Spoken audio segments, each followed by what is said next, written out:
Nobody fails because they're weak. They fail because they hesitate, because they keep negotiating with their potential. You've said it before, I'll start tomorrow. But tomorrow becomes next week, and next week becomes never. Meanwhile, your future self is watching disgusted, wondering why you keep playing small. The truth is, the world doesn't stop you. Your emotions do. And until you learn to master them, fear, doubt, comfort, you'll keep losing battles that only exist in your head. But today, that ends. Because this is how you become unstoppable. Have you ever looked into the mirror and quietly wondered, why am I still not where I want to be? Have you ever caught yourself asking, am I really giving it my all, or just finding clever ways to avoid the truth? Maybe you've even questioned, am I standing in my own way? These questions don't shout. They whisper late at night, when the world goes quiet, and it's just you, your reflection, and the haunting thought of everything you could have achieved by now. Deep down, you know you're capable of more. You can feel it burning under the surface. But then come the emotions: fear, hesitation, frustration. Some days, it's as if your own mind is your biggest enemy. One moment you're unstoppable, full of vision and drive, and the next you're stuck in thought, drowning in hesitation, trading progress for comfort, even when you swore you wouldn't. But maybe this isn't just your personal battle. Maybe it's a timeless one, something every generation has faced. Centuries ago, a man named Niccolò Machiavelli watched this struggle unfold. Amid chaos, deception, and power games, he studied people, and he saw a truth that still cuts deep today. Emotions can enslave even the strongest souls, and self-mastery, not luck, not charm, is what makes a person truly powerful. His words weren't meant to please. They were meant to awaken. They tell you one simple truth: if you want to command your life, start by commanding yourself. This isn't about being cold or emotionless. It's about building the kind of inner strength that no setback can destroy. It's about regaining your focus, your discipline, and that quiet fire inside you even when the world feels like it's falling apart. So if you've ever felt like something unseen keeps holding you back, this might be the reminder you've been waiting for. Before we begin, type this in the comments: I will master myself before I conquer anything else. I am the master of my emotions. Nothing can stand in the way of my rise. Let's begin. Lesson 1. Command your emotions before they command you. There will be moments when every part of you wants to react: when someone disrespects you, when plans fall apart, when fear whispers that you're not enough. In those moments, it's easy to let emotions take control. But that's where most people lose, not to others, but to themselves. Machiavelli understood a truth that few ever grasp. Emotions are part of us, but they are not meant to lead us. Just because you feel something doesn't mean you must act on it. Anger, fear, excitement, they're all human. But when you allow them to make choices for you, you surrender your strength. You stop responding with intention and start reacting without direction. And over time, that reactionary state erodes your self-trust. He once wrote, "He who builds on the people builds on the mud." It's not just about politics, it's a philosophy for life. Anything built on unstable ground, on moods, opinions, or emotional impulses, is destined to crumble. If your peace depends on how others treat you or how the day unfolds, then your foundation is weak. But if you can remain centered even when life shakes you, no storm can bring you down. Think about it. Have you ever been on the verge of saying or doing something out of anger, but held yourself back and later realized how powerful that choice was? That pause was strength. That calm was control. That was you winning. Machiavelli never told us to suppress emotions. He taught us to discipline them, to feel everything, but still choose wisely. Because the person who can stand in chaos, feel the pressure, and still act with clarity, that person is already miles ahead of everyone else. So the next time your emotions begin to rise, ask yourself one question: am I choosing this or am I just reacting? Your answer might redefine who you become. Number 2. Face reality without mercy. Reject illusions. There comes a point in life when deceiving yourself does more harm than any outside enemy ever could. We all do it, often quietly. We tell ourselves, it'll work out somehow. There's still time. Tomorrow will be different.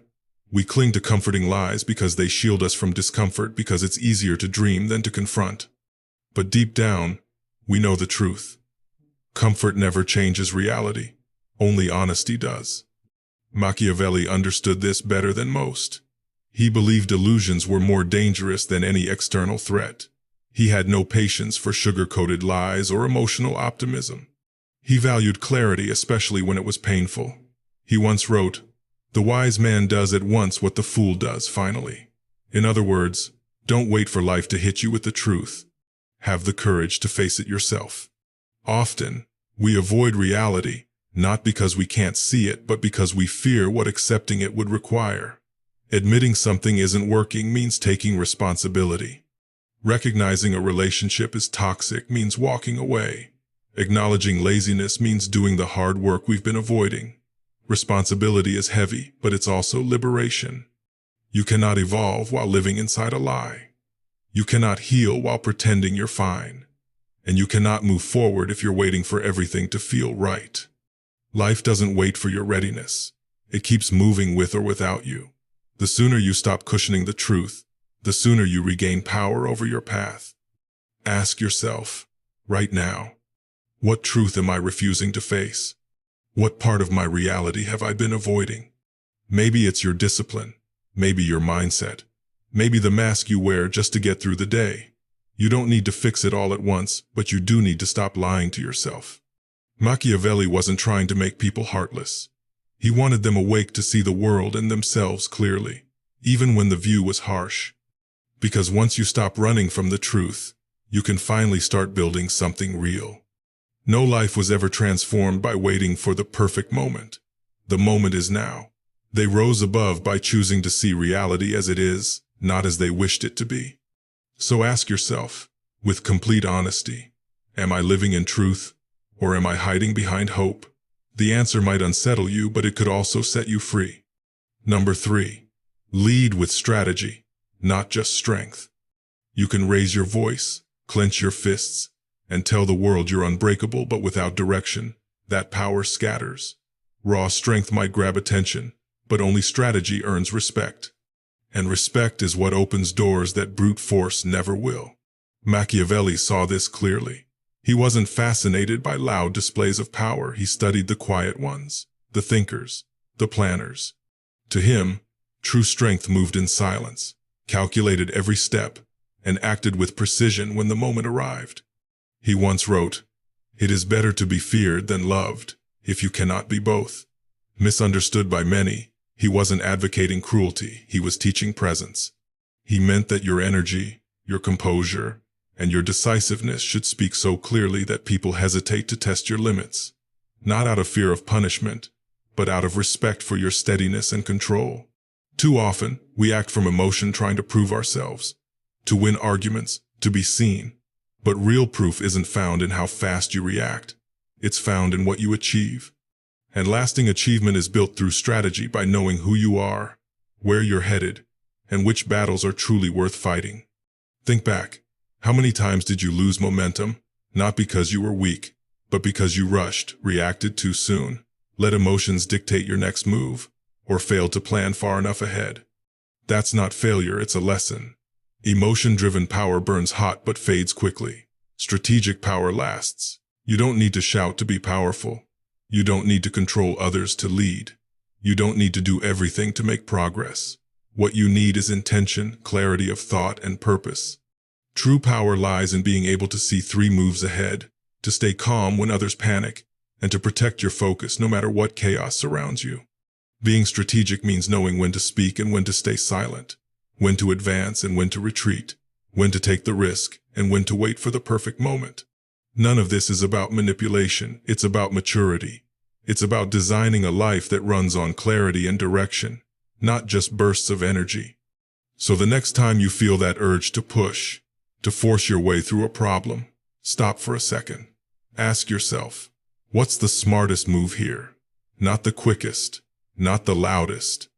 Because strength might break down barriers, but strategy builds empires. Number 4. Be adaptable and unpredictable. Life rarely unfolds the way we imagine. Just when you think you've got it figured out, something shifts, the stable job disappears, the person you relied on drifts away, the routine that once gave you balance suddenly feels empty. In those moments, adaptability isn't just a skill, it's survival.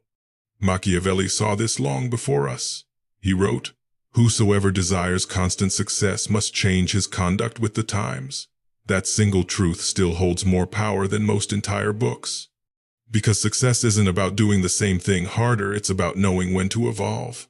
It's about listening to what the moment requires, not what your pride insists on. You can be disciplined, determined, and focused, but if you're rigid, life will outgrow you. There's no strength in stubbornness when the plan has failed. There's no wisdom in clinging to an old version of yourself just because it once worked. Adaptability is not weakness, it's growth. It's the quiet power that makes you unpredictable, impossible to corner, impossible to read. Because when you can shift and evolve, no one and nothing can predict your next move. Some of life's deepest pain comes from resisting change. We cling to what's familiar even when it hurts us.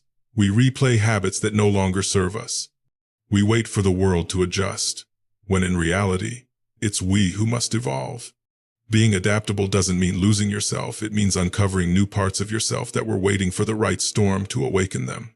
So ask yourself honestly, when life flips the script, how do you respond? Do you freeze in fear? Do you fight against what's already changing? Or do you flow with it, learning, recalibrating, adapting as you go? Can you look at a setback and ask, what is this trying to teach me? Instead of, why is this happening to me? Because unpredictability isn't chaos, it's resilience. It's the art of being unshakable, no matter how many times the world changes its plans.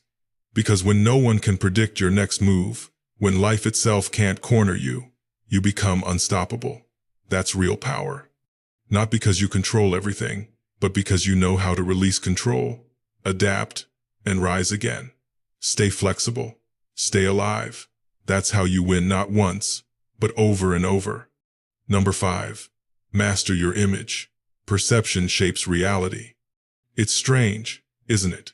You can work hard, mean well, and have the best intentions. But if what the world sees doesn't reflect that truth, it often goes unnoticed. People rarely pause to understand who you truly are. They respond to what you project. That's why managing your image isn't about faking anything, it's about intentional alignment. Machiavelli once said, "Everyone sees what you appear to be. Few experience what you really are."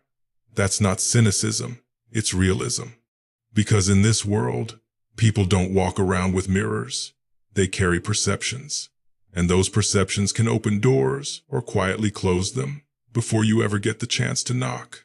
So, ask yourself, when others see you, listen to you, interact with you, what impression do they walk away with?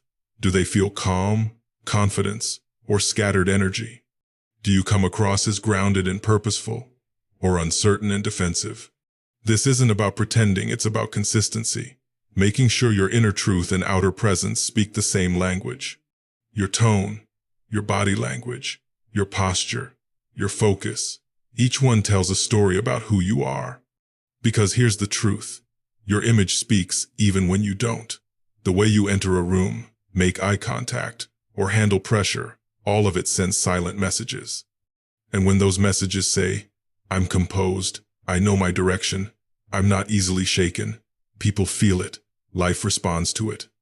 Your reputation can become your quiet armor. When others recognize your steadiness, your integrity, your self-command, they treat you differently. You won't always need to argue or prove your worth, your presence will do that for you. That's the power of image. But mastering it doesn't mean chasing perfection, it means staying conscious. You don't have to have every answer, you just have to carry yourself like someone who's willing to find them. You don't need to be loud, just steady. You don't need to intimidate, just be crystal clear about who you are and what you stand for. So ask yourself, what kind of energy do I bring into the world each day? When I walk into a room, do I shrink or do I stand firm in my truth? Not to impress others, but to express alignment between who I am and who I'm becoming. Control your image not for ego, but for integrity.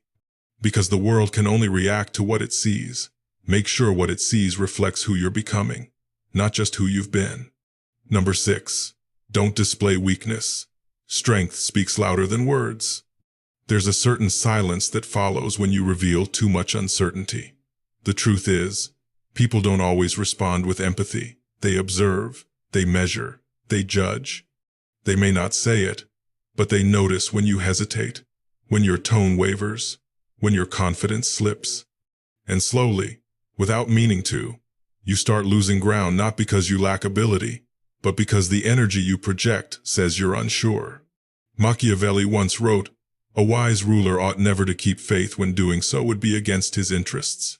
It's a harsh truth, but it reflects reality. Sometimes being too open, too trusting, too soft, leaves you vulnerable, not noble. Your kindness becomes a weakness in the wrong hands, and your silence is mistaken for surrender. This doesn't mean becoming fake, it means becoming aware. Real strength isn't the absence of emotion. It's the ability to stand firm when your emotions threaten to undo you. It's remaining composed when chaos tries to pull you apart. Strength is a signal, and the world reads that signal before it listens to your words. Think back to a moment when you lowered your guard too soon, revealed too much to someone who hadn't earned it, or said yes when you should have protected your peace. What did that cost you? Did it empower you or drain you? Those experiences teach an invaluable lesson not to harden, but to wise up. People respect boundaries. They may test them, but deep down they respect them. When you enter a room with quiet assurance, when your words carry weight, not because you're loud but because you're intentional, people feel that. You don't need to dominate. You just need to stand firm. Protecting your emotional energy isn't selfish, it's strategic. You don't owe the world your vulnerability. Not everyone deserves access to your inner storms. Vulnerability is sacred, reserved for those who've earned your trust. Everywhere else, let your strength speak for you. So ask yourself, when pressure hits, what signal do you send? Do you shrink, apologize for your presence, soften your voice to make others comfortable? Or do you hold steady, calm, grounded, and unshaken? Show the world what stability looks like. Let your strength become the silent message that says, "I may bend, but I will not break." Number 7. Build for longevity, not instant gratification. Everyone craves results. We want progress, proof that our efforts matter. But in our hunger for quick wins, we often chase what's easy, fast, and comfortable, forgetting that what's built in haste rarely lasts.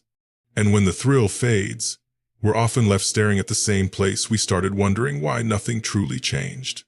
Machiavelli once wrote, "The ends justify the means." It's a phrase many misread, twisting it into a call for manipulation. But its true meaning is far deeper. It's about direction, not deceit. It reminds us to keep our eyes on what truly matters, the lasting outcome, the future that endures long after the excitement fades, not the fleeting satisfaction of short-term wins. You have two choices: to trade discipline for comfort, or to trade comfort for the life no one thought you could build. Most people quit not because they lack ability, but because they crave immediacy. They plant seeds and expect fruit by sunrise. But growth doesn't work that way. Growth is quiet. It happens slowly, invisibly beneath the surface, in silence. It demands patience, persistence, and faith when no one's watching and no one's applauding. Real success is born in the shadows, early mornings, late nights, the hours when it's just you and your mission. It's built through the 1,000 small choices to stay consistent when comfort whispers for you to stop. Think back. How many times have you broken a good habit just because it felt hard? Skipped something important for the sake of short-term ease? And how many times did that small relief end up costing you more than it gave? True power doesn't come from chasing shortcuts. It comes from trusting your process, from showing up even when the results aren't visible yet. Because success isn't a single moment, it's a direction. It's a decision you make every day, especially when progress feels invisible. Machiavelli's wisdom, though centuries old, still reflects the modern mind. These principles aren't about control, they're about creation. When you live by them, you stop reacting to life and start designing it. You stop waiting to be saved and become the one who saves yourself. Now it's your turn. Type it again in the comments. I am in control of my emotions, and nothing can stop my rise. Not as a quote, but as a promise. Say it like you mean it. Say it like you're done playing small. Say it like your future is already unfolding in your hands. Thank you for watching. If this spoke to something deep within you, make sure to like and subscribe for more grounded, honest, and empowering lessons. I'll see you in the next video, where your rise continues.